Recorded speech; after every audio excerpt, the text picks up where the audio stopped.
ጥያቄው ትክክል ቢሆንም የምንጠይቅበት መንገድ ትክክል ካልሆነ ይበላሻል። እኔ ኢትዮጵያ ውስጥ ሐኪሞች ለምን የደሞዝ ጥያቄ አነሱ ብሎ የሚያስብ ሰው አለ ብዬ አልገምትም። ብትጠይቁ ምን ይገርማል። ግን ጥያቄው ለምንድን ነው እንደዚህ እንደ ጦርነት የሆነው የሚለው ጉዳይ ደግሞ አስቡበት እናንተ።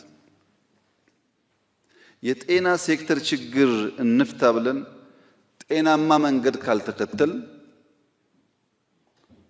የጤና ሴክተር ችግር ፈቺ ሳንሆን ችግር የምናባብስ ነው የምንሆነው።